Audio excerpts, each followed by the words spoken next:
Olá, pessoal. Estamos aqui para a aula 36 do curso de produção de água em pequenas bacias hidrográficas e esse é o vídeo 38 da Faculdade da Água. Tá? Olha, na aula anterior, na aula 35, nós começamos a falar sobre hidrógrafa e mostramos lá como separar componentes da hidrógrafa e dissemos que é possível nós fazermos cálculo do volume de enxurrada, por exemplo, provocada por uma chuva, quando a velocidade de infiltração não é bem menor do que a intensidade da chuva, provocando escoamento superficial, que nós chamamos de enxurrada, estamos chamando de enxurrada. Então é possível calcular esses volumes escoados sobre a superfície do solo, que é conhecido como enxurrada. Então vamos ver hoje como é que a gente pode fazer isso. Tá? Bem, vamos pegar uma hidrógrafa, tá? Hidrógrafa. Aqui está representado uma hidrógrafa, ou seja, é uma curva de vazão versus tempo produzido por uma chuva, tá? Produzido por uma chuva. Olha, isso aqui nós pegamos os dados medidos, às vezes um dado no limígrafo, né? Que você tem o limígrafo que nos dá tempo e escoamento, o médio escoamento e a nota desse escoamento em relação a um tempo, a uma hora. Então, a gente pode calcular pode formar, podemos ter, com esse dado, nós podemos desenhar uma figura igual a essa. Então, eu tenho uma escala, eu vou usar uma escala para o eixo vertical. No eixo vertical, eu vou colocar vazão, por exemplo, nas bacias pequenas com as quais nós viemos trabalhando. Uma unidade bem comum é litro por minuto, então aqui nós vamos escolher botar uma escala em litro por minuto, e aqui nós vamos botar uma escala em tempo. Tá? Se você coloca litro por minuto aqui, é bom que a escala de tempo também seja colocada em minuto. Tá? Então você tem aqui minutos. Bem, aqui nós vemos uma hidrógrafa separada, então nós falamos como separar isso. Então nós temos aqui essa parte acima dessa linha aqui, é o escoamento superficial ou enxurrada. Esses dois triângulos aqui, está representando o escoamento subsuperficial, tá? E essa parte aqui embaixo, abaixo desse tracejado aqui, nós temos um escoamento de base. Então, nesse caso, a vazão do curso d'água está sendo medida lá, ele está vindo de três componentes diferentes, da enxurrada, do escoamento subsuperficial e do escoamento de base. Bem, para a primeira providência que a gente tem que fazer para calcular o volume dessa enxurrada aqui, ou o volume do escoamento superficial, subsuperficial ou do de base, é calcular a área dessa parte aqui da enxurrada. E como que eu calculo a área? Bem, você pode calcular essa área dividindo essa figura aqui, em figuras geométricas de fórmulas conhecidas para o cálculo de área. Ou então, você pode, eu não sei nem se existe, porque eu não sou da geração eletrônica, né? Mas que tem facilidades de buscar informações na área computacional, bem, mas é possível que você encontre na internet aí, algum software que possa calcular essa área que eu não conheço, tá? Fica aí a cargo de quem conhece procurar essa alternativa. Eu vou dar uma alternativa bastante artesanal, tá? Que no meu caso resolve, que eu usei para cálculos tenho usado para cálculos de enxurrada, esse método artesanal, e tem funcionado muito bem para o grau de precisão com o qual nós trabalhamos no curso de pequenas bacias hidrográficas. Tá? Nós não estamos trabalhando com precisão de trabalho de pesquisa. Tá? E por isso já falei sobre isso, que não há necessidade, um excesso de rigor no cálculo dessa área aqui, para você calcular o volume de enxurrada, porque nós não precisamos de um rigor tão grande nos resultados para a gente conseguir fazer um bom trabalho de planejamento de pequena bacia hidrográfica para a produção de água. Bem, eu me lembrei, quando comecei a trabalhar aqui com hidrógrafa, um tempo atrás, com um número muito grande de hidrógrafos, eu me lembrei de que quando comecei a minha carreira profissional, logo no princípio aqui na universidade, eu trabalhei um certo tempo com aerofotogrametria, dei aula sobre aerofotogrametria e fotointerpretação. Então a gente calculava, fazia fotointerpretação e, por exemplo, de matas naturais em uma região qualquer. E a gente ia calcular a área dessas matas naturais. Também não precisava de um rigor muito grande no cálculo dessas áreas. Então, em vez de ficar usando planímetro para cada uma delas, que era um trabalho bastante demorado, a gente usava uma rede de pontos. E aqui, então, eu tenho uma rede de pontos. Eu achei essa rede de pontos, quando comecei a trabalhar com hidrógrafo, eu achei essa rede de pontos, tá, nos meus guardados. Tá? Bem, e aqui um papel milimetrado, transparente. Você encontra esse papel milimetrado, ainda encontra em papelaria, você pode comprar esse papel milimetrado. Então, ele é todo dividido, né? E ele é dividido em quadrinhos. Então, você tem aqui, ó, um quadrinho aqui, esse quadrinho aqui, ó, esse quadrinho aqui é um quadrinho de 1 centímetro de lado. Então, ele tem uma área de 1 centímetro quadrado. E ele é dividido em 4 quadrinhos. Então, se é 1 centímetro quadrado, o total do quadrinho é dividido em 4, cada quadrinho representa 0,25 centímetros quadrados. Então, o que é essa rede de pontos? Eu peguei um papel milimetrado desse e coloquei, para facilidade de contar número de pontos, tá? Eu coloquei um pontinho dentro de cada quadrinho desse menor. Então, cada pontinho desse marcado aqui, ele está representando 0,25 centímetros quadrados. Porque ele está representando a área desse pequeno quadrinho aqui, e o pequeno quadrinho tem uma área de 0,25 centímetros quadrados. Então, eu usei isso aqui e tenho usado isso aqui para calcular essas áreas de escoamento superficial, de enxurrada em hidrógrafo. Tá? Vamos continuar aqui, vamos ver como é que a gente aplica essa rede de pontos. Vou passar para o slide. Bem, aqui o que foi feito? Você pega essa rede de pontos e joga em cima do desenho feito em escala. Insisto, isso não vamos ver agora mesmo ainda, com o problema da escala. Esse desenho está feito em escala. Então, você tem cada centímetro, por exemplo, do eixo vertical, você sabe quantos litros por minuto você usou em cada centímetro desse. Então, no eixo horizontal, quantos minutos você usou em cada...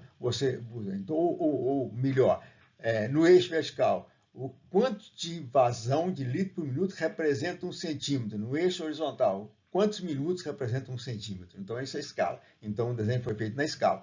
Então, eu coloco esse desenho feito na escala, jogo a rede de pontos sobre ele e conto aqui. Olha, aqui é essa área que me interessa. Eu conto o número de pontos que está dentro dessa área. Bem, eu conto o número de pontos cheios. Aqueles pontos que estão, dos quadrinhos, estão completamente dentro. O quadrinho está completamente dentro dessa figura. Então, eu conto esses quadrinhos primeiro e depois vou ao longo dessa linha contando, verificando aqueles quadrinhos que não estão totalmente preenchidos dentro dessa linha. Tá? Então, você pode... Você vai fazer uma observação. Olha, aqui tem um pouco mais de meio quadrinho aqui tem um pouquinho mais de meio. Então, talvez esse quadrinho com mais de meio, com esse menos de meio, representa um quadrinho cheio. Então, seria 0,25 centímetros quadrados. Você vai anotando isso. Há um processo estatístico que quando você tem áreas um pouco maior, desenho um pouco maior, você diz assim, olha, quando o ponto cair em cima da linha, você conta como meio. Quando ele cair dentro, você conta como 1. Tá? Então, é possível fazer isso mais fácil. Mas você tendo aqui o papel milimetrado, é possível você fazer, ao longo dessa linha, você ir fazendo essa aproximação e adicionando parte dos quadrinhos até formar um quadrinho inteiro. Bem, depois disso, depois de contar desse número de pontos, nós vamos para uma segunda fase, que é o cálculo do volume de enxurradas. Então, dados do desenho, agora vamos usar daquele desenho. Quais foram as escalas que eu utilizei? Uma escala do eixo vertical, 30 litros por minuto por centímetro. Então, no eixo vertical, cada centímetro do eixo vertical representa o volume de 30 litros por minuto. Tá? Essa vazão representa uma vazão de 30 litros por minuto. No eixo horizontal, cada centímetro representa 25 minutos. Então, o desenho foi feito desta maneira, com esse tipo de escala. Qual a escala do desenho? A escala do desenho é o produto, que nós vamos usar no desenho para calcular a área, é o produto dessas duas escalas, da escala vertical para a escala horizontal. Então, quando você multiplica, por exemplo, o 30 litros por minuto por centímetro por 25 minutos por centímetro, tá? Você vai encontrar isso aqui. Vai cortar aí minuto, vai desaparecer, e você vai ficar com centímetro da centímetro quadrado, e você vai ficar com esse valor 700 litros por centímetro quadrado. Então, cada centímetro quadrado do desenho estaria representando 750 litros. Tá? Bem, número de pontos contados. Vamos supor que você contou ali, aquele número de pontos, achou 104 pontos. Tá? Olha, qual o volume, então? Qual o volume que escoou por enxurrada? Então, a área do desenho, 104 pontos, 0,25 centímetros quadrados por ponto, 104. Lá nós vimos que cada quadrinho representa 0,25 centímetros quadrados por cada ponto. Então, você tem 26 centímetros quadrados, é a área do desenho, daquele desenho. Bem, olha, se cada centímetro quadrado representa 750 litros, se você tem 26 centímetros quadrados, só fazer a multiplicação. Então, 26 centímetros quadrados vezes 750 litros por centímetro quadrado, ora, corta centímetro quadrado com centímetro quadrado, e você tem, sobra 19.500 litros. Então, nós transformamos aquela área em volume de água escoada. Então, a enxurrada para essa chuva que ocorreu, aí nós vamos ver que chuva foi essa agora mesmo, para a chuva que atingiu a bacia, para gerar aquela hidrógrafa, provocou um volume de enxurrada de 19.500 litros. Tá? Vamos caminhar um pouquinho mais agora. Bem, contabilidade de água. Nós vamos, agora para frente, começar alguma operação, nós vamos repetir uma certa constância de agora para frente ao longo do curso. Tá? Bem, a hidrologia tradicional gosta muito de trabalhar com equações. Então, tudo é equação. Qualquer coisa que você vai fazer na hidrologia tradicional, tem uma equação. Tá?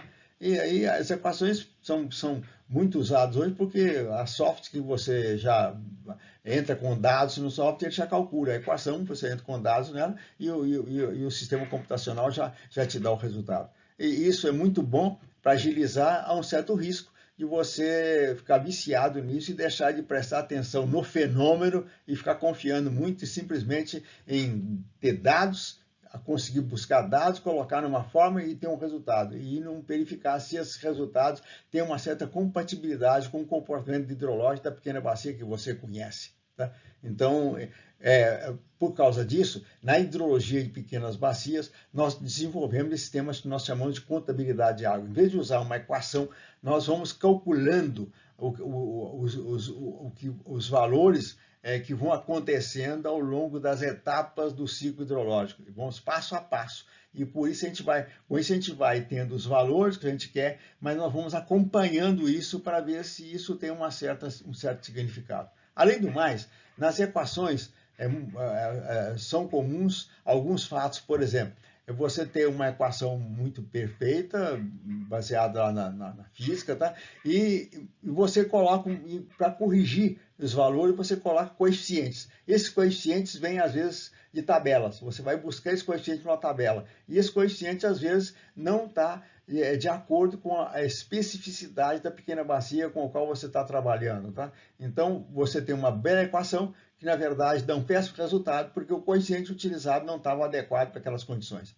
Então, quando a gente vai passo a passo, a gente foge um pouco dessa necessidade de estar usando esse tipo de coeficiente. Tá? Bem, vamos ver aqui, vamos começar. O que é contabilidade de água? Vamos começar a fazer isso para você mesmo ir verificando o que é que a gente chama de contabilidade de água, à medida que a gente vai fazendo isso de agora para frente. Bem, aquela chuva que provocou aquela hidrógrafo que nós usamos até agora mesmo, foi uma chuva de 12 milímetros por hora, tá?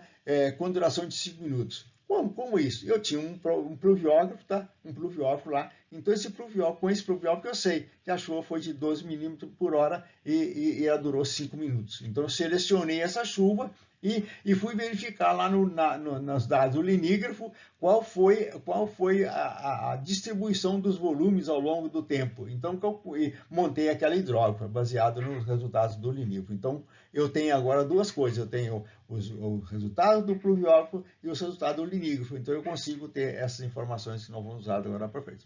Bem, a área da bacia, a bacia lá que nós usamos montamos aquela hidrógrafa, tá? É de 15 hectares.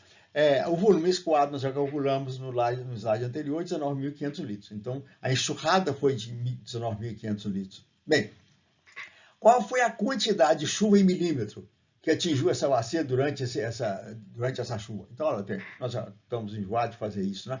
Então, assim, 12 milímetros por hora, se eu divido 60 minutos por hora, então eu tenho milímetros por minuto. Se eu multiplico pela duração da chuva 5 minutos, eu tenho a quantidade de água em milímetros. Então, eu tenho a lâmina d'água, o valor da lâmina d'água que atingiu aquela pequena bacia hidrográfica durante essa chuva. Então, essa lâmina d'água foi de 1 milímetro.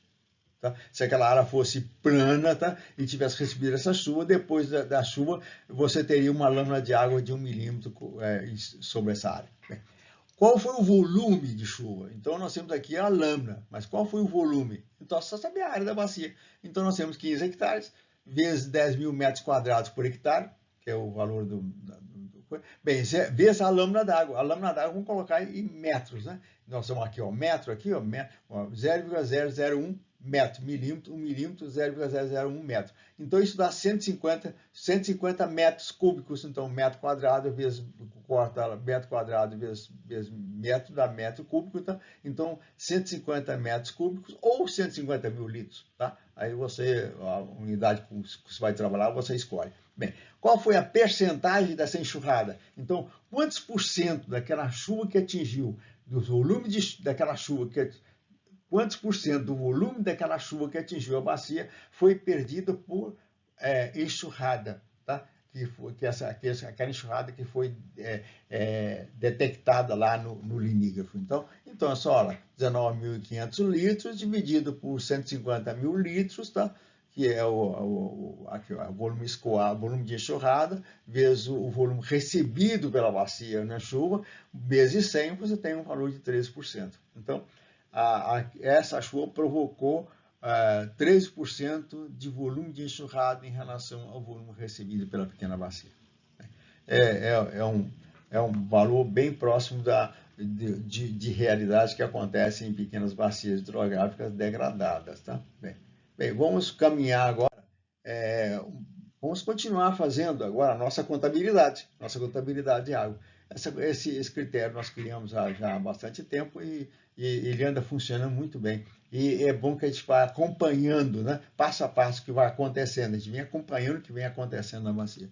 Vamos ver o cálculo da velocidade de infiltração. Bem, nós temos lá uma quantidade de água que chegou, uma chuva que chegou, ela trouxe uma certa quantidade de água para a pequena bacia, nós sabemos qual a quantidade de água que saiu em forma de enxurrada, tá? Então nós temos condições agora, olha, se você recebeu uma quantidade e saiu uma quantidade por enxurrada só, qual o outro volume foi para onde? O outro volume infiltrou, ele penetrou no solo e vai demorar um pouquinho a chegar lá na saída, então nós podemos isolar isso aí. Bem, a área da bacia, nós já sabemos, 15 hectares, o volume de chuva, 150 mil litros, calculamos no slide anterior, e calculamos também no slide anterior o volume escoado, 19.500 litros. Então, esses valores nós já sabemos. Tá? Bem, vamos ver, qual foi a velocidade de infiltração? Vamos calcular. Olha, volume infiltrado, qual foi o volume infiltrado? Olha, se a bacia recebeu 150 mil litros, e saiu por enxurrada 19.500 litros, tá? Que foi aquela quantidade que saiu rapidamente da bacia, então essa diferença dá a quantidade que desapareceu aí, e para onde foi? Foi infiltrada. Infiltrou-se no solo essa quantidade de 130.500 litros. Então nós temos aqui a quantidade infiltrada. Bem, qual foi a lâmina infiltrada? Tá? E em milímetros. Então aqui eu tenho o volume, mas qual foi essa lâmina na bacia? Então eu tenho 130,5 metros cúbicos, tá? Olha, isso aqui transformado, eu brinco com essas unidades, inclusive para a gente ir acostumando a lidar com unidade de volume, 1 hora litro, 1 hora metro cúbico, passando um para outro. Já. Bem, 130,5 metros cúbicos, tá? Que é os 130.500 litros. Dividido pela área. Então se eu tenho o volume que infiltrou, dividido pela área de infiltração, onde essa infiltração ocorreu, eu tenho uma lâmina. Eu calculo a lâmina d'água. Nós já aprendemos, começamos a falar em chuva, falamos muito sobre isso aqui. Então, você fazendo essa divisão, você vai encontrar esse valor aqui em metros, ou seja, 0,87 milímetros. Então, a lâmina infiltrada, a bacia recebeu 1 milímetro de lâmina d'água e infiltrou 0,87 milímetros de lâmina d'água, tá? E claro que 87 para 1 dá da 0,13, né? 0,13, então o escoamento foi de 0,13. Bem, a velocidade de infiltração. Qual a velocidade de infiltração? Então, vamos lá retornar a equação anterior lá. 0,87 milímetros, se você divide por 5 minutos, você acha milímetro infiltrado por minuto, tá? Bem, se você multiplica isso por 60 milímetros por hora, você tem 10,44 milímetros por hora. Então, a velocidade de infiltração da bacia durante essa chuva foi de 10,44 milímetros por hora. É até uma velocidade de infiltração razoável para uma bacia bastante degradada, como nós vamos ver na próxima aula. Tá? Mas nós vamos, inclusive, mostrar lá as razões, tá? A gente vê esse dado aqui, ora a bacia muito degradada, pega esse dado aqui, está meio estranho, tem alguma explicação para que isso aconteça, porque com aquele estado lá, a bacia devia estar dando até, aparentemente, devia estar dando uma velocidade de filtração menor do que isso aqui. Por que deu esse valor aqui? Então, olha, a contabilidade de água permite a gente ter essas desconfianças, tá? e buscar as explicações. Bem, vamos deixar, na próxima aula a gente vai mostrar por que talvez a bacia tenha esse comportamento relativamente bom em relação à visível degradação da pequena bacia. Vamos caminhar um pouquinho mais. Olha, vou repetir aquela hidráulica lá, tá? Então, você tem aquela hidráulica, tem o enxurrado, escoamento subsuperficial. Por que ocorre com o escoamento subsuperficial? Nós já comentamos isso na aula 35, né? Nós falamos sobre, por alguma razão, no caso da aula 35, nós falamos que uma das razões do escoamento subsuperficial é a existência de uma camada adensada pouco abaixo da superfície, e a água, quando infiltra e começa a percolar, vai descer em função da ação da gravidade, ela encontra uma área muito adensada, com porosidade baixa, com muito microporosidade, né? Então ela tem dificuldade de atravessar os volumes infiltrados, tem dificuldade de atravessar essa camada. Então, se a camada superior é mais porosa, está menos densa, ela acaba escoando nessa camada que está sobre essa camada adensada e não desce para o aquífero e acaba indo diretamente para a parte mais baixa do vale, lá para a área ciliar ou para alguma região próxima à área ciliar. Bem, então isso é o que acontece. Bem, olha aqui, eu aproveito para mostrar aqui o seguinte: nós calculamos aqui o volume de enxurrada. Se você quiser calcular o volume de escoamento subsuperficial, no caso aqui você não precisa de contar pontos. Essa figura aqui fica fácil você dividi-la em figuras geométricas. Então, no caso aqui, olha, eu dividi em dois triângulos retângulos. Então, cada triângulo desse, basta você multiplicar aqui, ó, essa base por essa altura e dividir por 2, você tem a área desse triângulo. Essa base vezes essa mesma altura e dividir por 2, a área desse triângulo indicar. Somando as duas áreas, você tem a área que representa o escoamento subsuperficial. Bem, esse desenho está em escala, então é fácil você medir isso aqui no desenho, transformar em valores reais e calcular o volume aqui escoado subsuperficialmente. Então nós temos aqui, nós temos a vazão medida lá no limítrofe, está composta de está formada por três componentes, né? A enxurrada, o escoamento subsuperficial e o escoamento de base. Bem, nós falamos naquela condição adensada, lá naquela camada adensada, provocando escoamento subsuperficial.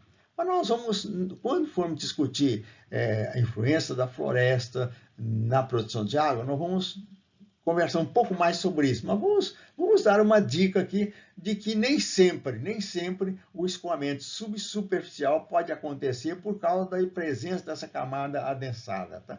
Pode ser simplesmente uma variação de solo. O solo não é homogêneo, ele tem variações ao longo do perfil, então essas variações ao longo do perfil podem provocar esse movimento lateral da água em vez de uma descida, em vez do movimento vertical. Bem, estou mostrando aqui, por exemplo, principalmente nas regiões mais inclinadas, há uma tendência a isso acontecer. Então nós temos aqui um perfil de solo, uma região bastante inclinada. Olha, você tem aqui, vamos supor que seja aqui uma floresta, uma mata natural. Então, a mata natural já de muitos anos presente nessa área, ela modificou na camada aqui de onde as raízes exploram de 1 metro de profundidade, ela modificou a composição desse solo. Então, a natureza inicial do solo, então ela criou aqui talvez uma camada um pouco mais permeável, por causa de raízes atuando e muita matéria orgânica. Então ela criou uma camada de 1 metro aqui de profundidade, bem mais porosa do que o solo na sua condição original. Então, olha, se essa camada é mais porosa, quando chove, uma chuva forte e tem um grande volume de água penetrando no solo por infiltração, se a velocidade básica de infiltração básica for alta, tá? Você pode ter aqui essa camada ser bem mais porosa do que essa. Então, essa camada sendo mais porosa, ela é mais permeável, permite que a água se movimente aí com velocidade maior. Essa velocidade com que a água se movimenta no interior do solo foi estudada por Darcy, quando ele estudou, é um francês, Darcy com Y no final, é um francês que estudou movimento de fluidos em meios porosos. Então, no caso que o fluido é a água, o meio poroso é o solo. Então, a lei de Darcy criou os coeficientes de permeabilidade, que está aqui representado por K1, tá? Bem, mas esse coeficiente de permeabilidade, ele gera velocidades, ele acaba gerando velocidades diferentes de circulação desses fluidos nesses meios porosos, tá? Bem, pode ser que essa camada aqui, por causa das transformações, ela está com a condutividade. E essa velocidade com que a água se movimenta no solo é conhecida como condutividade do solo. Então você tem aqui, essa camada pode ter uma condutividade, por exemplo, colocada aqui, representada por K1, de 20 centímetros por hora. E o solo original, tá? Que não sofreu essa modificação pela vegetação, ele tem uma condutividade de 12 centímetros por hora. Então, quando você tem um grande volume de água penetrando aqui no solo, aqui essa camada tem uma condutividade alta e essa aqui não, mais baixa, quando esse volume encontra essa camada com condutividade menor, ela tende a bloquear ou retardar um pouco esse movimento, e esse movimento passa a ser mais intenso, então, sobre essa camada, tá? E aí gera o escoamento subsuperficial. Então, olha, quando você tem essas diferenças de condutividade hidráulica, não precisa ter uma camada totalmente adensada, como nós temos na aula 35, mas pode ser simplesmente uma variação de condutividade de água ao longo do perfil do solo, e que essa variação pode provocar escoamento subsuperficial. Esse escoamento subsuperficial pode ir até aflorar só lá na área ciliar, ou ele pode aflorar acima, na própria encosta. Então aqui nós temos aqui um escoamento subsuperficial que aflorou aqui uma certa altura da encosta. Tá? E é comum você encontrar, por exemplo, depois de uma chuva forte, você passar numa estrada que tem a corte do barranco da estrada, você vê ao longo desse barranco minando água, tá? No barranco. Então isso é aquela água que está minando ali é proveniente de escoamento subsuperficial, que pode estar sendo provocado por uma camada adensada, mas pode estar sendo provocada simplesmente pela variação da condutividade hidráulica ao longo do perfil do solo. Bem, por hoje é só. Na próxima aula nós continuamos a discutir esse assunto de produção de água em pequenas bacias hidrográficas. Vamos conversar um pouquinho sobre como surgiu uma hidrologia aplicada a pequenas bacias, de onde ela veio, um pouquinho qual foi a origem dessa expressão que nós estamos utilizando de hidrologia aplicada a pequenas bacias hidrográficas. Por enquanto, muito obrigado e até lá.